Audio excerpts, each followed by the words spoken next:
현월TV 파수꾼 여러분, 파수꾼의 주말밤 현월TV 윤목사입니다. 예, 파수꾼 동지 여러분, 이번 한 주는 어떻게 보내셨습니까? 12월 셋째 주일을 앞둔 토요일입니다. 예, 제가 목감기가 좀 온 것 같습니다. 그래가지고 목이 지금 슬슬 가고 있는데요.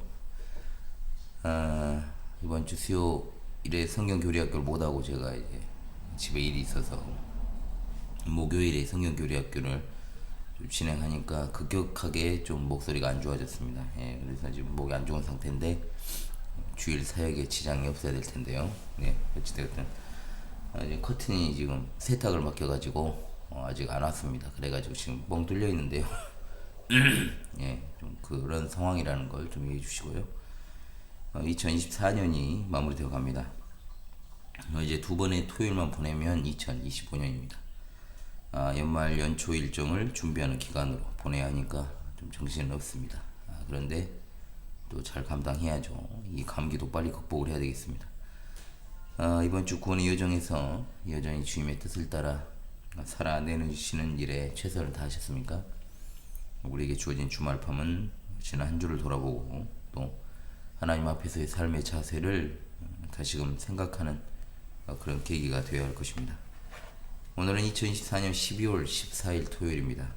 12월 셋째 주일 앞둔 주말 기도하면서 파수꾼의 주말밤 시작하겠습니다. 기도합니다.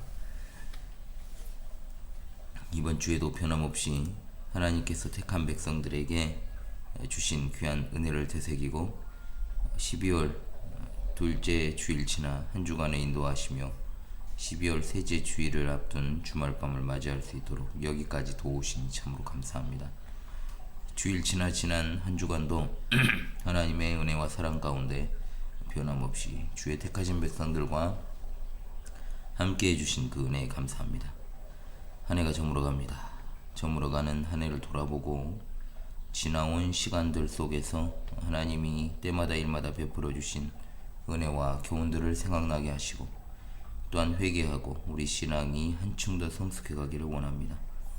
남은 기간들 가운데 더욱더 하나님을 신뢰하고 늘 깨어 살아가기를 원하옵고 하나님의 뜻을 따라 살기 위한 분투를 계속할 수 있도록 준비하는 기간 되기를 원합니다. 오늘도 주어진 파수꾼의 주말밤을 통해 하나님의 계시된 진리인 시편의 깊은 뜻을 깨닫는 은혜의 시간을 갖고자 합니다. 또한 그리고 주님이 주시는 단잠을 자고 달콤한 꿈을 꾸고 주님이 허락하신 12월 셋째 주일을 맞이하게 하옵소서. 성령께서 변함없이 이 시간도 함께 해주시고 또한 시작과 끝을 주관하여 주심으로 오직 여호와의 율법을 즐거워하며 그의 율법을 주야로 묵상하는 자들로 서게 하시고 이 험악한 시대에도 변치 않은 믿음으로 흔들리지 않으며 굳건하게 서서 주님이 교회의 기초로 세우신 사도들의 말로나 편지로 가르침받은 전통을 굳건하게 지켜나가는 진리의 파수꾼들이자 증인들로 서게 도와 주시옵소서. 전하는 자나 듣는 자가 아울러 주 안에서 하나가 되게 하시고 이 연약한 자가 하나님의 말씀을 조금 풀어 해석하고 해설할 때 듣는 이들의 마음속에 성령께서 주시는 위로와 평강이 충만하기를 간절히 원합니다. 성삼위 하나님 모든 영광 홀로 받으시옵소서. 우리 주 예수 그리스도의 이름으로 기도합니다. 아멘. 비는 또 목감기 와가지고 좋지 않습니다. 예. 양해를 구합니다. 오늘은 시편 25편입니다. 시편 25편을 낭송하고 예설을 시작하도록 하죠. 시편 25편입니다. 여호와여 나의 영혼이 주를 우러러보나이다. 나의 하나님이여 내가 주께 의지하였사오니 나를 부끄럽지 않게 하시고 나의 원수들이 나를 이겨 개가를 부르지 못하게 하소서. 주를 바라는 자들은 수치를 당하지 아니하리니와 까닭없이 속이는 자들은 수치를 당하리이다. 여호와여 주의 도를 내게 보이시고 주의 길을 내게 가르치소서. 주의 진리로 나를 지도하시고 교훈하소서. 주는 내 구원의 하나님이시니 내가 종일 주를 기다리나이다. 여호와여 주의 긍휼하심과 인자하심이 영원부터 있었사오니 주의 이것들을 기억하옵소서. 여호와여, 내 젊은 시절에 죄와 허물을 기억하지 마시고 주의 인자하심을 따라 주께서 나를 기억하시되 주의 선하심으로 하옵소서. 여호와는 선하시고 정직하시니 그러므로 그의 도로 죄인들을 교훈하시리로다. 온유한 자를 정의로 지도하시며 온유한 자에게 그의 도를 가르치시로다. 여호와의 모든 길은 그의 언약과 증거를 지키는 자에게 인자와 진리로다. 여호와여, 나의 죄악이 크오니 주의 이름으로 말미암아 사하소서. 여호와를 경외하는 자 누구냐? 그가 택할 길을 그에게 가르치시로다. 그의 영혼은 평안히 살고 그의 자손은 땅을 상속하리로다. 여호와의 친밀하심이 그를 경외하는 자들에게 있으며 그의 언약을 그들에게 보이시로다. 내 눈이 항상 여호와를 바라보면 내 발을 그물에서 벗어나게 하실 것이미로다. 주여, 나는 외롭고 괴로우니 내게 돌이키사 나에게 은혜를 베푸소서. 내 마음에 근심이 많사오니 나를 고난에서 끌어내소서. 나의 고난과 환난을 보시고 내 모든 죄를 사하소서. 내 원수를 벗어서 그들의 수가 많고 나를 심히 미워하나이다. 내 영혼을 지켜 나를 구원하소서. 내가 주께 피하오니 수치를 당하지 않게 하소서. 내가 주를 바라오니 성실과 정직으로 나를 보호하소서. 하나님이여, 이스라엘을 그 모든 환난에서 속량하소서. 아멘. 예, 시편 25편은 다윗의 기도 시편입니다. 이 시편에는 다윗이 올려드리는 기도가 많이 나오죠. 물론 이 기도는 기도로 개인의 기도로 그치는 것이 아니라 이스라엘을 위한 기도로 확장됩니다. 아울러 신뢰와 또 응답의 확신 부분도 잘 드러나고 있죠. 다윗이 자신의 죄에 대한 하나님의 징계로 고통당하는 것뿐만 아니라 그 고통을 빌미로 해서 자신에 대해서 거짓말을 퍼뜨리는 원수들로부터도 공격을 당하는 장면입니다. 이런 상황 속에서 다윗은 하나님의 자비하심에 기초한 죄 용서와 고난으로부터의 구원과 언약의 길로 인도하심을 간절히 기도합니다. 이 시편의 배경에 대해서는 여러 가지 해석이 있습니다만은 사무엘하 24장 18절로 25절에 나오는 인구조사 사건과 관련성이 있지 않나 봅니다. 특히 시편은 특징이 각 절의 첫 글자가 히브리어 알파벳 순서로 시작하는 이른바 알파벳 이합체시다 라고 할 수 있습니다. 전체적으로는 25편을 포함해서 시편 전체적으로 9개시가 있고, 여러분 잘 아시는 시편 119편도 알파벳 이합체시로 유명하죠. 주제적 특징으로는 25편에서 37편을 이제 하나로 묶습니다. 그랬을 때 여기서의 큰 주제는 누가 땅을 차지해서 하나님의 복을 누리며 사는가인데, 이 중에서 첫 번째가 25편에서 33편입니다. 성소에서 오직 하나님께 죄 용서와 고난에서의 구원을 구하는 자가 되는 것이고, 34편부터 37편은 멸망할 악인들과 달리 악을 버리고 선을 행하는 의인이다 라고 말하고 있습니다. 25편에서 33편 그룹을 이제 하나로 묶어서 하나님의 구원을 구하는, 그 중에서 25편, 또 그리고 하나님의 구원을 찬양하는 33편, 함께 26에서 32편을 이제 감싸는 틀의 역할을 감당한다는 거죠. 중심에는 찬양 시인 29편이 있고, 그 사이에 26편과 32, 그리고 27과 31, 28과 30편이 있습니다. 해당 시편에서 또 이 부분을 살피기로 하고요. 이제 본격적으로 또 본문을 해설하도록 하겠습니다. 자, 1년을 보죠. 1절로 3절의 내용입니다. 고난과 원수들로부터의 구원을 강구하는 내용이죠. 자, 1년은 다윗이 자신의 고통스러운 상황을 여호와 하나님께 맡기면서 수치를 당하지 않게 해달라는 기도로 원수들로부터의 구원을 강구합니다.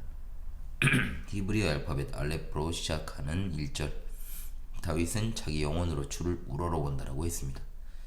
여호와께 영혼을 드는 행동은 바로 여호와께 손을 들거나 눈을 드는 것처럼 기도하는 행동이자 또 자신의 삶 전부를 의탁하면서 오직 하나님께만 소망을 두는 신뢰의 행동이라고 볼 수 있습니다.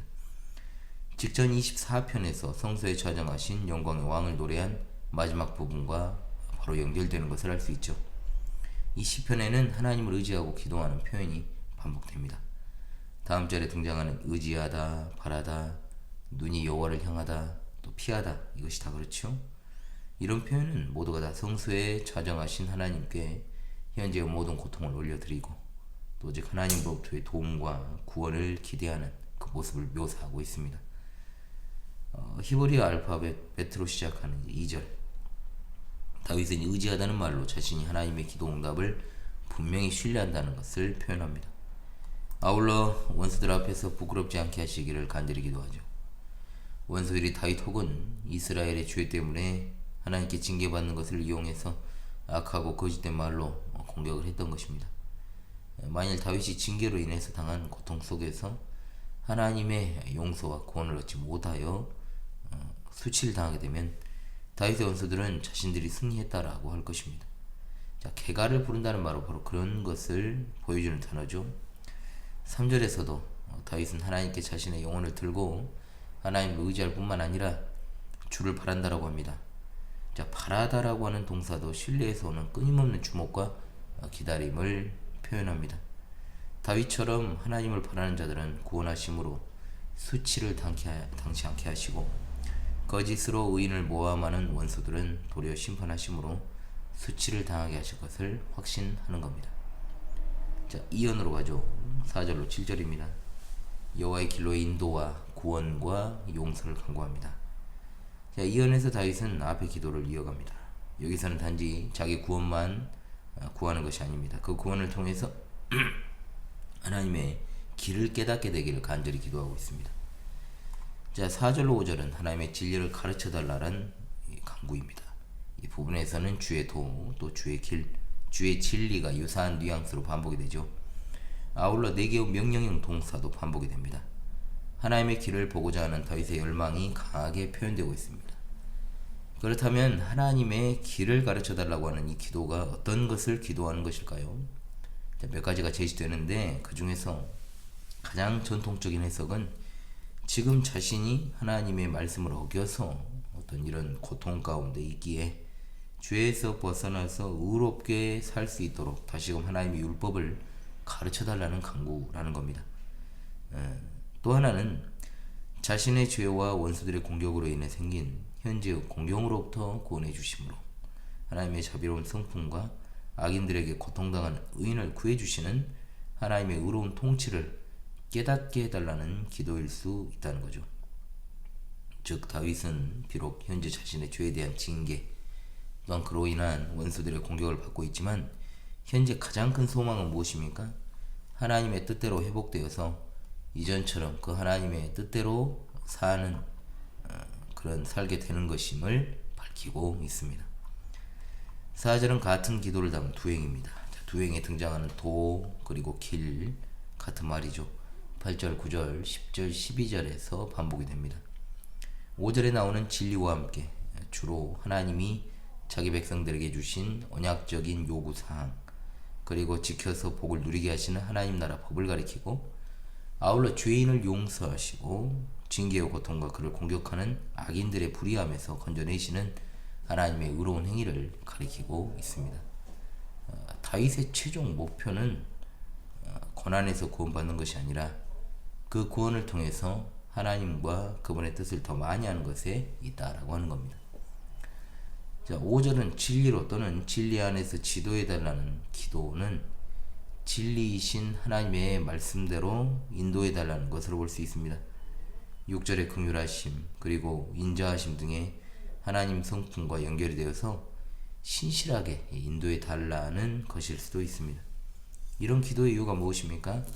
하나님이 구원의 하나님이고 또한 그래서 자신이 하나님을 종일 기다리고 있기 때문입니다. 단지 하나님의 말씀을 가르쳐 주시는 것뿐만 아니라 구원을 통하여 하나님의 구원의 의의 길을 보여달라는 기도라는 사실을 강하게 암시하고 있죠. 자, 그 다음 6절 7절입니다. 주 인자하심을 따라 용서해달라는 간구죠. 다윗이 4, 5절의 기도, 하나님의 긍휼과 인자하심이 아니면 이루어질 수 없음을 인식하고 이제 6절로 7절에서 하나님의 성품에 호소하면서 죄 용서를 구합니다. 6절로 7절에 긍휼하심, 인자하심, 선하심이 반복이 됩니다. 다윗의 기도가 철저하게 하나님의 무한하신 사랑에 기대어 있다라는 사실을 강조하죠. 또한 다윗은 기억하다라고 하는 동사를 3번을 사용합니다. 그러면서 하나님의 긍휼하심과 인자하심 그리고 고통당하는 자신은 기억하시되 자신의 죄와 허물은 기억하지 마시기를 기도합니다. 6절에 나오는 긍휼하심과 인자하심은 자주 함께 등장하는 하나님의 성품입니다. 긍휼하심은 원래 사람의 내장이나 그 속을 가리키는 말에서 기원한 것입니다. 자비와 사랑의 감정을 가리키죠. 아울러 인자하심은 언약하신 바를 끝까지 지키시는 신실하고 변함없는 하나님의 사랑을 의미합니다. 다윗은 고난 가운데 이스라엘 역사 속에서 늘 베풀어 주신 하나님의 긍휼과 사랑을 기억해 주시기를 기도하고 있습니다.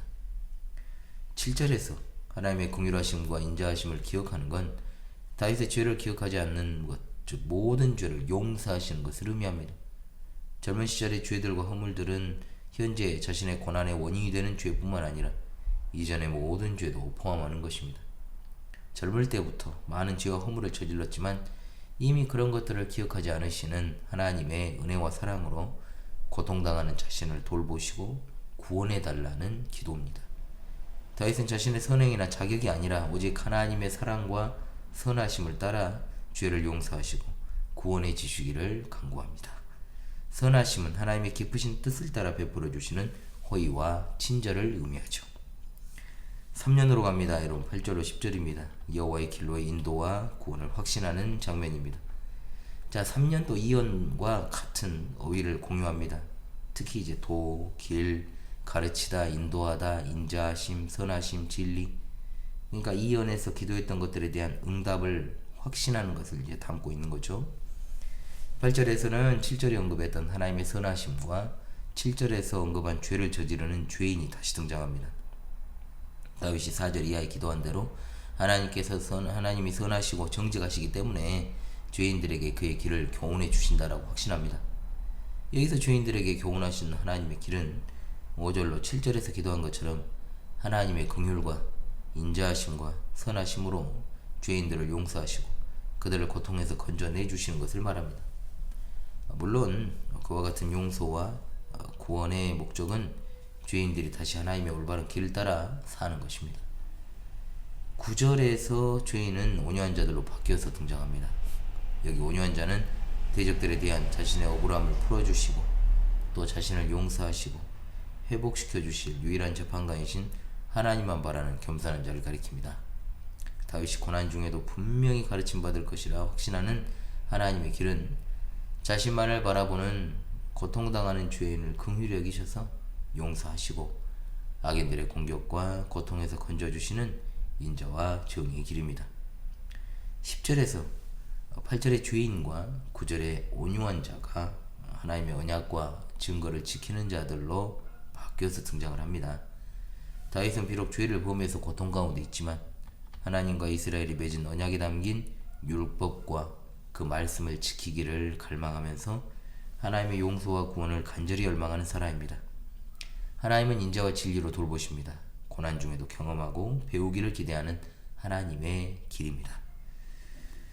자, 사연 11절입니다. 죄 용서를 구하는 기도를 하고 있죠. 11절은 10절에서 말한 하나님의 인자하심과 신실하심을 의지하여 죄 용서를 구하는 기도입니다. 7절에서는 하나님의 인자하심을 따라 주의 선하심으로 말미암아 죄와 허물은 기억하시지 말고 자신은 기억해달라고 기도하는데 여기서는 주의 이름으로 말미암아 죄를 용서해 주시기를 기도합니다. 아무리 큰 죄라도 용서하셔서 능히 자신을 하나님의 의로운 길에 세우실 하나님의 무한한 사랑과 구원을 간청하는 겁니다. 자, 5연으로 가죠. 12절로 15절입니다. 여호와의 길로 인도, 구원, 복에 대한 확신을 노래합니다. 5연은 여호와를 경외하는 자에 대한 하나님의 인도하심과 구원과 그 복을 확신하는 부분이라 할 수 있습니다. 여호와를 경외하는 자로 시작하여 여호와를 바라보는 것에서 끝나는 전형적인 자주 등장하는 수미 쌍관을 이루고 있다는 겁니다. 12절 일행에서 누가 과연 여호와를 경외하는 사람인가 이걸 통해 주의를 환기하는데 몰라서 묻는 게 아니죠.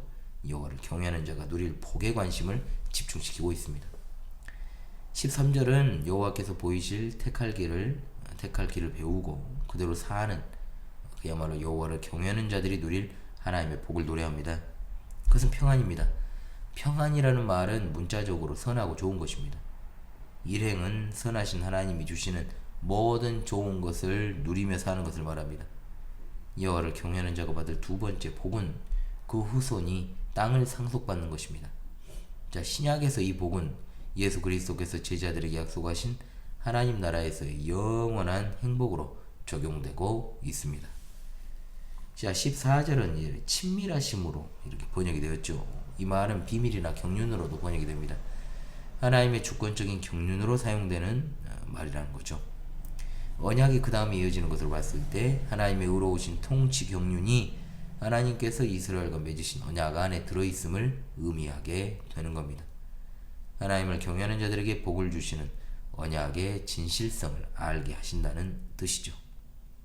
15절은 8절부터 시작된 확신을 마무리하며 16절 이하의 간구로 연결이 됩니다. 다시금 1절에서 7절에 취하던 기도 자세로 돌아오죠. 다윗의 두 눈이 항상 여호와를 향해 있는 것은 3절 5절처럼 구원의 하나님을 간절하게 바라보는 것을 의미합니다. 이 행은 다윗이 그렇게 하는 이유를 말합니다. 그것은 오직 하나님만 원수들이 자신을 잡기 위해 쳐놓은 그물, 즉 그들의 악하고 거짓된 공격으로부터 자신을 벗어나게 하실 수 있음을 믿기 때문입니다. 시편에서는 거짓말로 모함하는 원수들의 공격이 사냥꾼의 그물에 자주 비유되는 것을 알 수 있죠. 6년으로 갑니다. 6년. 자, 16절로 18절입니다. 이 부분은 고난에서의 구원과 죄 용서에 대한 간구입니다. 자, 6년에서는 2년처럼 죄 용서를 간구합니다. 그 중에서도 하나님의 긍휼하심과 인자하심과 선하심을 의지하는 기도가 되겠습니다. 16절에서 다윗은 자신이 매우 외롭고 고통스러운 상황에 있음을 하나님께 아뢰면서 그런 자신에게 돌이키셔서 은혜 베푸시기를 기도하고 있습니다. 은혜를 베푸소서 라는 기도는 25에서 33편 그룹에 자주 등장합니다. 자신의 자격이 아닙니다. 하나님의 긍휼하심과 인자하심과 선하심에 호소하는 간구로 봐야 되겠죠? 외롭고 괴롭다라는 것은 자신을 공격하는 대적들의 소리만 들리는 그렇던 고통스럽고 비참한 상황에 대한 묘사라고 할 수 있을 것입니다. 17절에서는 자기 마음에 근심이 많다고 하면서 고난으로부터 건져주시기를 기도합니다. 마음의 고통이 점점 증가해서 차고 넘치는 지경에서 건져달라는 기도입니다. 18절은 보소서라고 시작을 합니다. 하나님께서 다윗을 하여금 다시금 16절 17절에서 탄식했던 그 고난과 곤고를 환난을 주목해 주심으로 그 고통의 원인이 되는 모든 죄를 용서해 주실 것을 세 번째로 기도하는 장면입니다. 7년입니다. 마지막 19절로 22절인데 원수들로부터의 구원과 죄 용서를 간구하는 내용입니다. 목이 점점 가니까 빨리 진행할게요. 마지막 7년인데요. 이 부분은 16절로 18절의 기도를 요약을 하면서 마지막으로 원수들로부터의 구원 그리고 이스라엘에 대한 죄 용서를 간구하는 년입니다. 1년과 많은 어휘를 공유하는 건 자주 언급했죠. 여러분, 수미 쌍관 구조다 그랬습니다. 전체 시가 하나로 묶여집니다. 19절로 20절은 2, 3절과 마찬가지로 원수들에게 집중되어 있죠. 19절도 보소서로 시작을 합니다. 다윗은 원수들의 수가 많을 뿐만 아니라 그들이 자신을 심히 위협한다라고 고발을 합니다. 이 부분은 피난가는 다윗에 대한 압살롬 세력들의 모함 그리고 인구 조사 후에 전염병으로 하나님 치시잖아요. 그 전염병으로 인해서 고통받을 때 이방 나라들의 다윗에 대한 비방이 신뢰가 될 수 있을 것입니다. 20절은 1, 3절의 기도를 1절에서 3절의 기도를 요약적으로 표현한 겁니다. 하나님께 올려드린 자신의 영혼을 지키셔서 이제는 원수들의 비방에서 구원해 주실 것을 기도합니다. 피하다라는 단어는 하나님께 자신의 구원을 의뢰하는 기도를 담고 있는 표현 시편 1권에 이제 많이 등장하고 있습니다. 21절에서 다윗은 4절로 15절에 빈번하게 언급한 하나님의 성품 혹은 하나님의 길의 특징인 성실과 정직으로 자신을 지켜주실 것을 기도합니다. 즉 하나님께서 하나님 자신의 성실과 정직으로 지켜주셔라. 언약과 증거를 지키는 자를 하나님의 성실과 정직이 지킨다는 겁니다. 단순하게 현재의 고통에서 벗어나게 해달라고 하지 않고 구원을 통해서 자신을 보호하시는 하나님의 온전하심과 올바르심을 깨닫게 해달라고 기도하는 거죠. 이스라엘을 대표하는 자인 다윗은 자신을 용서하시고 공경에서 건져주시는 것처럼 이스라엘도 그렇게 해달라고 기도한다 볼 수 있고, 또는 이스라엘을 대표해서 하는 대표기도의 성격을 띠고 있다는 거죠. 사무엘하 24장의 인구 조사로 인해 발생한 전염병, 이것은 왕과 백성에 대한 모두에 대한 심판이었습니다. 이 시편은 민족적으로 노래하고 적용할 가능성을 열어놓습니다. 속량하다라고 하는 동사를 쓴 것은 대가를 치른다라는 의미에서 파생되어 하나님께서 이스라엘의 죄를 용서하시고 또는 고난으로부터 그들을 구원함을 의미합니다. 이스라엘의 죄 용서와 구원은 그것이 이루어지는 장소인 성소를 암시하고 있죠. 자, 본문 해설은 이 정도로 하고, 오늘도 우리에게 주시는 교훈으로 받아 적용하고 또 순종하는 시간을 갖고 마무리하겠습니다. 시편 25편은 성도가 자신의 죄와 원수들의 공격으로 인해 고통당할 때 하나님을 간절히 바라며 기도해야 할 게 바로 하나님이 긍휼과 인자하심으로 자신의 죄를 용서하시고 또한 고난에서 구원하셔서 하나님의 의와 인자하심의 길을 배우고 그 길을 따라 살게 해달라는 것임을 가르쳐주는 내용입니다. 목이 더 가기 전에 빨리 해야 되겠어요. 첫째로, 긍휼과 인자하심으로 죄인을 용서하고 구원하시는 하나님을 믿읍시다. 하나님은 성막과 제사 제도와 계시를 통해 이스라엘 백성들에게 큰 죄도 용서하시는 그분의 긍휼과 인자하심을 알리셨습니다.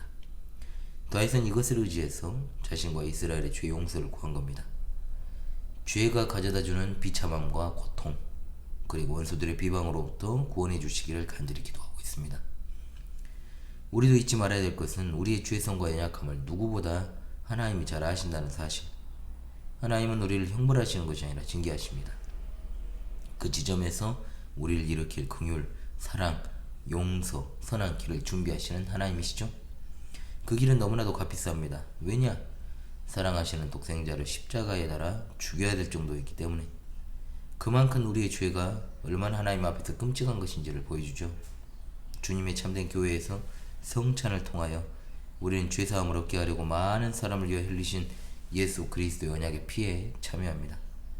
하나님의 은혜는 풍성하고 값비싼 것이지만 값없이 우리에게 주셨다는 것이 얼마나 소중한 일인지 모릅니다. 그 은혜를 의지하면서 우리는 날마다 개인과 교회의 죄 용서를 구하고 죄가 가져온 고난과 그것을 통하여 공격하는 악한 세력들로부터 구원해 주시기를 기도해야 될 줄로 믿습니다.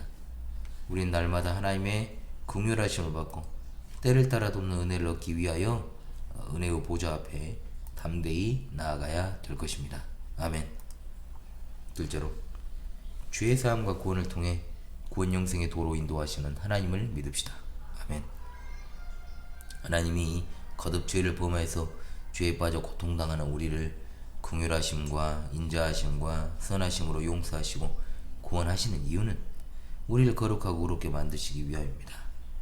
용서와 구원은 하나님의 인자하심과 신실하심을 깨닫게 할 뿐만 아니라 하나님께서 인도하실 의와 진리를, 그 진리의 길을 깨달아 알게 하시는 겁니다. 그래서 구약 성도들에게 성전은 죄 사함을 받고 다시 하나님이 인도하시는 율법과 거룩한 삶에 헌신하는 장소였죠. 성소는 은혜의 왕이시자 진리의 교사이신 하나님을 계시하고 있습니다. 예수 그리스도께서는 우리의 죄를 용서하시고 우리를 고통 가운데서 건지시는 참된 성전이시오, 우리를 진리로 인도하는 참된 교사이십니다. 아멘. 죄 사함과 구원을 통해 율법을 폐하러 오신 것이 아니라 완전하게 하러 오셨죠. 우리를 은혜로 값없이 용서하신 것은 우리를 의롭다 하시기 위해서이므로 그리스도에 대한 우리의 믿음은 의와 율법을 세우는 것입니다. 그래서 주님은 회개하여 그분의 이름으로 세례받고 죄사함 받은 자들에게 율법의 요구를 이루시기 위해 성령을 선물로 주십니다. 그러므로 우리가 우리 죄로 고통당할 때 우리는 성령께 죄로 무너진 삶에서 하나님의 은혜로 일어나서 그 은혜의 길, 진리의 길, 말씀의 길을 배우고 그 길을 걷게 해달라고 기도해야 될 줄로 믿습니다. 그 길을 걸을 때 죄가 주는 고통과 정반대되는 풍성한 하나님의 복, 하나님 나라를 영원히 상속하는 복을 누릴 수 있음을 확신하시기 바랍니다. 아멘. 셋째로, 절망의 절벽 끝에서도 하나님을 앙망하는 자에게 소망이 있음을 믿읍시다. 아멘. 현 시대의 다소 복잡하고 어지러운 현상들을 보고 있습니다. 우리 신자들은 한 가지의 고민과 두 가지의 해결책 앞에서 고민하죠. 한 가지 고민은 나는 어떻게 살아가야 될 것인가. 두 가지 해결책은 그저 하나님 말씀에 집중하고 조용히 살아갈 것인가 라고 하는 것과, 또 하나는 적극적으로 현실의 문제나 사회적 문제에 뛰어들어 살아갈 것인가, 이걸 놓고 이제 말입니다. 물론 이런 고민조차도 하지 않는 이들이 더 많은 것으로 저는 알고 있습니다. 사실 지금 이 시대 현실에서 우리가 하는 고민은 다윗이 처하고 있던 사면 초과의 상황, 그리고 히스기야 왕이 사네립에 의해 예루살렘을 포위당했을 때 비하면 아무것도 아니죠. 그 시대 배경으로 마치 곧 세상이 망할 것처럼, 대한민국이 끝장날 것처럼 생각하면서 절망에 빠지는 일들이 덜어 있습니다. 많죠. 대한민국은 세속국가입니다. 우리는 대한민국 국민이지만 그 전에 하나님 나라 백성입니다. 우리에게 중요한 건 두 왕국 사이에서 어떻게 살아가야 할 것인가에 대한 고민이 아니에요. 우리는 하나님 나라에 속한 채로 이 세상을 살아갑니다. 즉 하늘에 속해 있지만 땅에 속한 자들과 함께 섞여 있다라고 하는 거죠. 당연히 우리는 현실 도피주의 태도를 취할 수 없습니다. 당연히 우리는 정치 사회적인 문제에 깊숙이 파고들어 적극적인 태도를 취할 수도 없습니다. 그러면 이 정도도 아니면은 간보라는 말이냐? 전혀 아닙니다. 우리는 언제나 교회로서 교회 중심으로 사고해야 된다, 이 말입니다. 하나님께서 세우신 교회를 중심으로 사고해야 됩니다. 신자들이 고민하는 이유는 왜 그렇습니까? 자기 개인의 소신 때문에 고민하는 겁니다. 그러나 교회로서 사고하는 법을 항상 먼저 의식하십시오. 교회는 어떻게 해야 되는가? 교회는 어찌 해야 되는가? 교회의 본질은 지켜지고 있는가? 세상이 교회에 대해서 어떤 태도를 취하는가?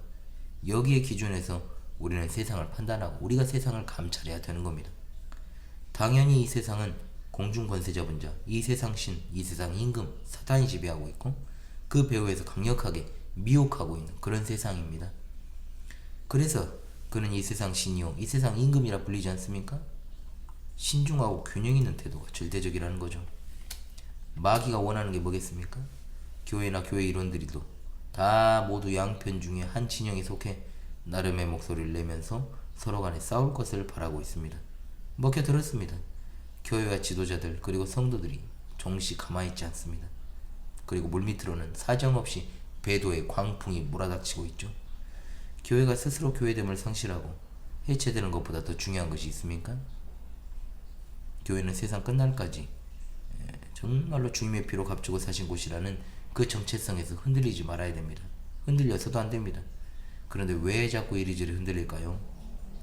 대한민국을 살아가는 한 사람의 국민으로서 나라 걱정하는 것은 어찌 보면 당연한 일이고 당연히 그렇게 해야 됩니다. 그러나 우리는 모든 일에 있어서 우선순위를 따져야 됩니다. 하나님이 무엇을 바라실까가 당연히 우리 기준이 되어야 됩니다. 성경에는 어떻게 게시되어 있는가? 우리 주님과 사도들은 어떤 태도를 취했는가? 이념 전쟁을 가장한 정반합의 논리의 광풍에서 우리도 여기에 휩쓸리면 안 된다는 겁니다. 그러면 가만히 앉아서 말씀 보고 기도하라는 뜻이냐? 그러나 사실 그것이라도 제대로 하고 있는지 모르겠어요. 저는 그것이 제대로 안 되고 있다고 보고 있습니다. 가만히 기도하는 사람을 별로 본 적이 없습니다.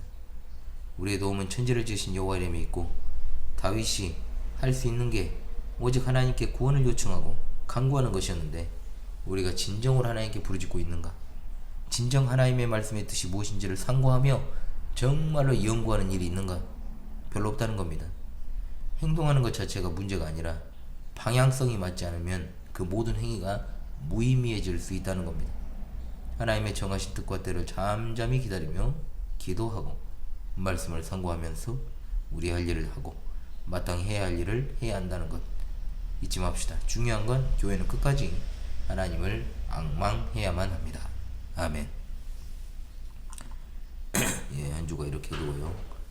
올해도 이제 17일 남았습니다. 자, 목이 이제 완전 갈랑말랑해요. 어떻게 토요일에 녹화를 해야 될까? 주일에 녹화를 해야 되나? 아무튼간에 고민이 많이 됩니다. 갑작스럽게 또 목이 좀 그제부터 안 좋더라고요. 그러더니 급속도로 가기 시작하네요. 분주한 일상입니다. 뭐 이럴 때는 보통 면역 체계가 이제 무너지기도 하고 피곤이 몰려오고 또 이제 캠프나 수련회 준비를 좀 하는 주간이라서 더 그런 것 같습니다만 개인적으로 어려움이 좀 있고 또 이런저런 생각이 많이 들고 있습니다. 이 방송을 통해 유익을 받으시는 성도님들에게 어떻게 하면 더 효율적으로 전달할 수 있을까, 또 어떻게 하면 제가 잘 버티면서 목회와 방송을 효과적으로 이끌어갈까. 사실 답은 안 나옵니다. 답이 안 나와요. 그래도 일단 합니다. 하다 보면 답이 나오지. 그렇게 해왔습니다. 지금까지. 내려놓잖아요. 그러면 답이 나오는 게 아니고 그냥 거기서 끝입니다. 이걸 생각하면서 우리가 한 해를 잘 마무리하고 또 필요한 소식들을 전달하는 것으로 여러분과 함께 하도록 하겠습니다. 한 주간의 구원의 여정도 현우리와 함께 해주셔서 여러분 감사합니다. 주님의 은혜와 사랑으로 충만한 주일을 보내시길 바랍니다. 여러분 건강 잘 유의하시고요. 저도 더 나은 모습으로 찾아뵙도록 하겠습니다. 여러분 감사합니다.